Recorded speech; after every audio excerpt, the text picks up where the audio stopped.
بسم اللہ الرحمن الرحیم۔ السلام علیکم دوستو، دنیا بھر کی خبروں میں آج آپ سنیں گے، لیکن اس سے پہلے اگر ہو سکے تو لائک اور سبسکرائب کا بٹن ضرور دبا لیں۔ شکریہ۔ ترکیہ کے صدر رجب طیب اردوان نے زور دے کر کہا ہے کہ غزہ کی پٹی پر اسرائیل کے قبضے سے مزید جارحیت کا دروازہ کھل جائے گا۔ اسرائیل کا غزہ پر مکمل کنٹرول فلسطینی علاقوں پر مزید حملوں کا دروازہ کھول دے گا۔ ان کا کہنا تھا کہ انہیں یقین نہیں ہے کہ فلسطینی مزاحمتی تحریک حماس قطر سے نکل جائے گی۔ ان کا کہنا تھا کہ انہیں دوحہ سے بھی اس کے کوئی اشارے نہیں ملے۔ ترکیہ کے صدر رجب طیب اردوان عراق کے سرکاری دورے پر بغداد پہنچے تھے، جو ایک دہائی سے زائد عرصے میں ان کا پہلا دورہ تھا۔ اس کے دوران انہوں نے کئی امور پر بات چیت کی، جن میں پانی کی تقسیم، تیل کی برآمدات اور علاقائی سلامتی جیسے امور شامل تھے۔ بھارتی ریاست کیرالہ کے وزیر اعلیٰ پنرائی نے کہا ہے کہ یہ بدقسمتی کی بات ہے کہ الیکشن کمیشن مسلمانوں کے خلاف بھارتی وزیر اعظم نریندر مودی کی بیان کے تعلق سے غیر جانبدار طریقے سے کام نہیں کر رہا۔ انہوں نے دلیل دی کہ ایسی صورتحال میں الیکشن کمیشن کو فوری کارروائی کرنی چاہیے تھی، لیکن وہ اس معاملے پر اب تک خاموش ہے۔ ان کا کہنا تھا کہ یہ ایک ایسا مسئلہ ہے جسے سپریم کورٹ کے سامنے اٹھانا ہوگا۔ ان کا کہنا تھا کہ بھارتی وزیر اعظم کے ایسے بیانوں سے ملک میں بی جے پی مخالف جذبات مضبوط ہو رہے ہیں اور بی جے پی مزید الگ تھلگ پڑ جائے گی۔ دوستو، یاد رہے کہ نریندر مودی نے اتوار کو راجستھان کے بانسواڑہ میں ایک انتخابی ریلی کے دوران کہا تھا کہ اگر کانگریس اقتدار میں آئی تو وہ لوگوں کی دولت مسلمانوں میں تقسیم کر دے گی۔ انہوں نے الزام عائد کیا کہ کانگریس نے لوگوں کی محنت سے کمائی دولت در اندازوں اور جن کے زیادہ بچے ہیں انہیں دینے کا منصوبہ بنایا ہے۔ امریکہ نے پاکستان کو ایران سے تجارتی معاہدوں پر پابندیوں کے خطرے سے آگاہ رہنے کا مشورہ دیا ہے۔ امریکی محکمہ خارجہ کے ترجمان میتھیو ملر نے واشنگٹن میں پریس بریفنگ میں ایرانی صدر ابراہیم رئیسی کے دورہ پاکستان کے سوال پر کہا کہ ایران کے ساتھ تجارتی معاہدوں پر پابندیوں کا خطرہ ہو سکتا ہے۔ تجارتی معاہدوں پر غور کرنے والوں کو ممکنہ پابندیوں کے خطرے سے آگاہ رہنے کا مشورہ دیتے ہیں۔ ان کا کہنا تھا کہ امریکہ پاکستان کی سب سے بڑی برآمدی منڈی اور اس کے بڑے سرمایہ کاروں میں سے ایک ہے۔ ان کا کہنا تھا کہ امریکہ 20 سالوں سے پاکستان میں ایک بڑا سرمایہ کار بھی ہے۔ پاکستان کی اقتصادی کامیابی دونوں ممالک کے مفاد میں ہے۔ ہم اپنی شراکت کو جاری رکھنے کے منتظر ہیں۔ دوستو، یاد رہے کہ ایران کے صدر ابراہیم رئیسی پاکستان کا 3 روزہ دورہ کر کے واپس جا چکے ہیں۔ گزشتہ روز دورے کے پہلے دن پاکستان اور ایران کے درمیان 8 مفاہمت کی یادداشتوں پر دستخط کیے گئے تھے، جبکہ دونوں ممالک نے 2 طرفہ تجارتی حجم کو $10 ارب تک بڑھانے پر بھی اتفاق کیا تھا۔ رانا ثناءاللہ کا ضمنی انتخابات میں پاکستان تحریک انصاف اور سنی اتحاد کونسل کے امیدواروں کی ناکامی پر کہنا تھا کہ ان کا ووٹر ان کے رہنماؤں کی ہٹ درمی کی وجہ سے گھروں سے باہر نہیں نکلا۔ میزبان نے جب رانا ثناءاللہ سے سوال کیا کہ جب آپ یہ کہتے ہیں کہ ان کی ہٹ درمی کی وجہ سے ووٹر اور سپورٹر نہیں نکلا، یہ ہٹ درمی کی وجہ سے نہیں نکلا یا انہوں نے 8 فروری کو دیکھ لیا کہ جب ہم نکلے تب بھی ہم نے بیلٹ باکس میں تو اپنا ووٹ ڈالا لیکن بعد میں نہیں نکلا، تو پھر فائدہ کیا؟ اپنے گھر سے نکلنے کا فائدہ ہی کیا جب بیلٹ باکس میں ہمارا ڈالا گیا ووٹ ہی نہیں نکل رہا؟ جس پر رانا ثناءاللہ نے کہا کہ دیکھیں، یہ دونوں چیزیں ہو سکتی ہیں۔ ان کا کہنا تھا کہ 8 فروری کو جو ہمیں دھچکا لگا اس سے ہمارا ووٹر تھوڑا سا چارج ہوا ہے۔ ان کا کہنا تھا کہ ضمنی الیکشن میں ہماری کارکردگی ہر لحاظ سے بہتر رہی ہے۔ ایک اور سوال کے جواب میں رانا ثناءاللہ کا کہنا تھا کہ میں نے یہ بالکل نہیں کہا کہ ہم عمران خان کے ساتھ کوئی ڈیل کرنا چاہتے ہیں۔ جو سزائیں انہیں الیکشن سے پہلے آخری ہفتے میں دی گئیں اس سے انہیں بہت ہی فائدہ ہوا۔ جوید لطیف کے خود کو ہروانے، نواز شریف کے استعمال ہونے اور الیکشن میں پیسہ چلنے کے الزامات پر رانا ثناء اللہ کا کہنا تھا کہ 90 کروڑ روپے کوئی چھوٹی رقم نہیں، اگر ان کے پاس کوئی ثبوت ہے تو وہ سامنے لے کر آئیں یا پھر عدالت میں جائیں۔ ان کا کہنا تھا کہ جوید لطیف کے الزامات غلط ہیں، وہ ہمارے سینئر ساتھی ہیں، ہم ان سے بات کر سکتے ہیں، ان سے ثبوت طلب کر سکتے ہیں، لیکن سیاسی جماعتوں میں کسی کے خلاف فوری ایکشن نہیں لیا جا سکتا۔ ایک اور سوال کے جواب میں ان کا کہنا تھا کہ عوام کے ساتھ اس طرح کی 2 نمبری تو نہیں ہو سکتی کہ نواز شریف وزیر اعظم نہ بننا چاہیں اور اس کے باوجود ہم الیکشن میں یہ نعرہ لے کر جائیں کہ پاکستان کو نواز دو۔ اس نعرے کے تحت ہم چاہتے تھے کہ عوام ہمیں سادہ اکثریت دیں تو نواز شریف بطور وزیر اعظم اپنی خدمات تجربہ سے 2 سال میں ملک کو بحران سے نکالیں گے۔ انہوں نے کہا کہ اگر سادہ اکثریت مل جاتی تو نواز شریف ہی وزیر اعظم ہوتے۔ امریکہ میں پاکستان کی سابق سفیر کا کہنا ہے کہ اگر پاک ایران بہتر تعلقات امریکہ کے مفاد میں نہیں ہیں تو وہ امریکہ کا مفاد ہے، ہمارا نہیں۔ ان کا کہنا تھا کہ پاکستان کے ایران کے ساتھ تعلقات امریکہ کا نہیں، ہمارا معاملہ ہے۔ اگر پاک ایران بہتر تعلقات امریکہ کے مفاد میں نہیں تو وہ امریکہ کا مفاد ہے، ہمارا نہیں۔ امریکہ کو سوچنا چاہیے۔ ان کا کہنا تھا کہ ایرانی صدر کا دورہ اس لیے بھی اہم ہے کہ کچھ عرصہ پہلے دونوں ممالک میں کشیدگی ہوئی تھی، کشیدگی سے ہوتے ہوئے نقصان کے ازالے کے لیے بھی یہ اقدامات ضروری تھے۔ وال سٹریٹ جرنل اسرائیلی فوج کی جانب سے غزہ کی پٹی کے جنوبی ترین مقام رفح پر زمینی حملے کے منصوبے کی تفصیلات سامنے لایا ہے۔ وال سٹریٹ جرنل لکھتا ہے کہ اسرائیلی فوج علاقے پر حملہ کرنے سے پہلے فلسطینی شہریوں کو رفح سے نکالنے کی تیاری کر رہی ہے۔ آپریشن کے پہلے 2 سے 3 ہفتے امریکہ، مصر اور دیگر عرب ممالک کے تعاون سے شہریوں کے انخلاء کے لیے وقف کیے جائیں گے۔ عام شہریوں کو رفح کے نواح میں واقع خان یونس شہر اور دیگر قریبی علاقوں میں بھی منتقل کیا جانا ہے۔ اس کے بعد اسرائیلی فوج بتدریج رفح شہر میں داخل ہو جائے گی اور ان علاقوں کو نشانہ بنائے گی جہاں حماس کے رہنما اور فورسز کے چھپے ہونے کے بارے میں خیال کیا جاتا ہے۔ دوستو، اسرائیلی حکومت جو اب تک غزہ میں اپنے جنگی اہداف حاصل کرنے میں ناکام رہی ہے، اس کا دعویٰ ہے کہ رفح غزہ میں حماس کی بقیہ بٹالین کا مرکزی ہیڈ کوارٹر ہے۔ اسرائیل کا دعویٰ ہے کہ رفح پر حملے کے بغیر جنگ جیتنا ممکن نہیں ہے۔ آئی ڈی ایف کا یہ بھی ماننا ہے کہ 7 اکتوبر کو پکڑے گئے بہت سے باقی اسرائیلی قیدیوں کو رفح میں رکھا گیا ہے۔ اس وقت دوستو یہ غزہ کے 10 لاکھ سے زائد باشندوں کے لیے پناہ گزین بن چکا ہے اور انسانی حقوق کی تنظیموں نے اسرائیلی حملے کی صورت میں اس علاقے میں انسانی تباہی کے امکان کے بارے میں خبردار کیا ہے۔ وال سٹریٹ جرنل کا کہنا ہے کہ رفح پر حملے 6 ہفتے تک جاری رہنے کی توقع ہے، حالانکہ آپریشن کے وقت کے بارے میں ابھی بھی کافی غیر یقینی صورتحال ہے۔ ایک اسرائیلی سیکیورٹی اہلکار نے کہا ہے کہ اسرائیلی فوج کے پاس بہت سخت آپریشنل پلان ہوگا کیونکہ وہاں کی صورتحال بہت پیچیدہ ہے۔ امریکہ نے کہا ہے کہ فلسطینی گروپ حماس نے اپنے اہداف اور مطالبات کو تبدیل کر دیا ہے، اس لیے حماس نے اسرائیل، مصر اور قطر کے نمائندوں کے سامنے اپنے نئے مطالبات پیش کیے ہیں۔ امریکہ کا کہنا ہے کہ امریکی اسرائیل اور حماس کے درمیان معاہدے کے لیے اپنی کوششیں اور دباؤ جاری رکھے گا تاکہ اسرائیلی یرغمالی رہا ہو سکیں اور غزہ میں جنگ میں وقفہ آ سکے۔ بین الاقوامی توانائی ایجنسی IAEA کے ڈائریکٹر جنرل رافیل گروسی نے کہا ہے کہ ایران جوہری بم بنانے کے قریب ہے، جس پر عالمی توانائی ایجنسی کو تشویش ہے۔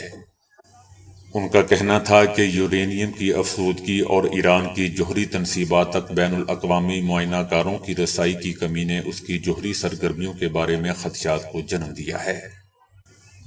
گروسی کا کہنا تھا کہ ایران جوہری بم بنانے کے لیے کافی افزودہ یورینیم حاصل کرنے سے مہینوں نہیں بلکہ ہفتوں کی دوری پر دور ہے۔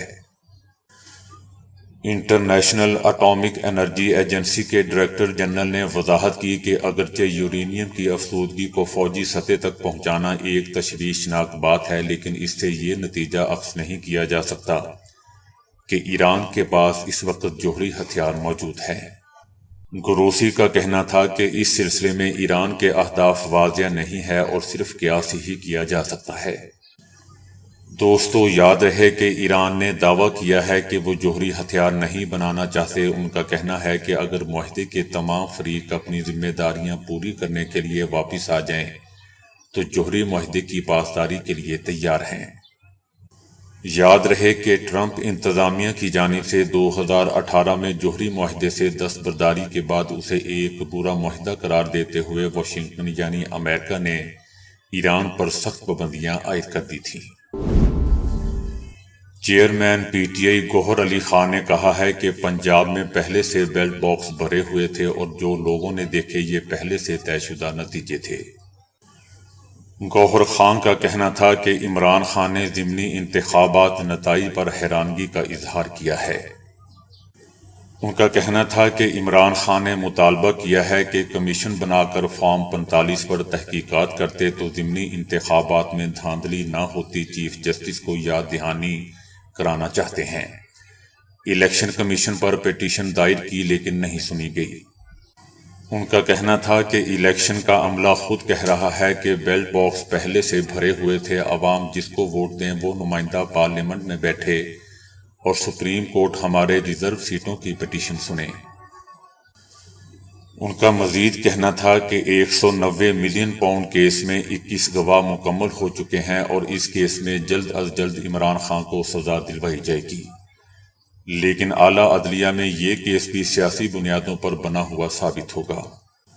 ان کا کہنا تھا کہ ہم سب سے اپیل کر رہے ہیں کہ جمعے والے دن تمام حلقوں میں پرامن احتجاج ہوگا، صرف پاکستان اور پی ٹی آئی کے جھنڈے کے ساتھ ہمارے لوگ شریک ہوں گے۔ ہم کہتے ہیں کہ ہم اپنے حقوق کی جنگ لڑ رہے ہیں، یہ مزاحمت نہیں ہے اور ہم اپنے حقوق کے لیے لڑتے رہیں گے۔ ان کا کہنا تھا کہ بشرا بی بی کو 14 سال کی قید اس لیے دی گئی تاکہ عمران خان کو ذلیل کیا جائے۔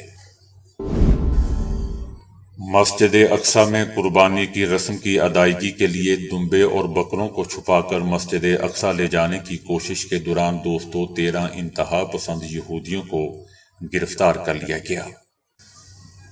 تھیلوں میں بکرے اور دمبے چھپا کر لے جانے والے 13 یہودیوں کو گرفتار کیا گیا، جن کی عمریں 13 سے 21 سال کے درمیان تھیں۔ اسرائیلی پولیس نے شہر بھر میں بھی پاس اوور قربانی کی روک تھام کے لیے چھاپہ مار کارروائی کی اور 4 افراد کو بکرے اور دمبے سمیت حراست میں لے لیا، جبکہ 5 سے زائد کو چیک پوسٹ پر قربانی کے جانور چھپا کر لے جاتے ہوئے پکڑا گیا۔ دوستو، یاد رہے کہ انتہا پسند یہودی عوام کو مسجد اقصی کے احاطے میں پاس اوور قربانی کی ترغیب دے رہے ہیں، جس پر مسلمانوں میں غم و غصے کی لہر دوڑ گئی ہے۔ ملائیشیا کے نیوی فوج کی تربیتی مشقوں کے دوران 2 ہیلی کاپٹرز فضا میں ہی آپس میں ٹکرا کر تباہ ہو گئے، جس کے نتیجے میں دونوں ہیلی کاپٹرز میں موجود تمام افراد مارے گئے۔ دونوں ہیلی کاپٹرز لو موت اسٹیڈیم کے اوپر کم اونچائی پر پرواز کر رہے تھے۔ عینی شاہدین کا کہنا ہے کہ نچلی پرواز کے دوران ایک ہیلی کاپٹر دوسرے ہیلی کاپٹر کے پچھلے روٹر بلیڈ سے ٹکرا گیا تھا۔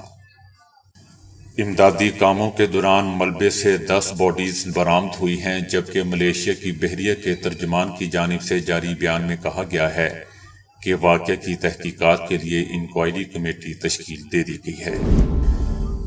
عمران خان نے کہا ہے کہ پنجاب کا الیکشن پہلے سے پلان تھا اور ضمنی انتخابات میں پہلے ہی ڈبے بھرے ہوئے تھے۔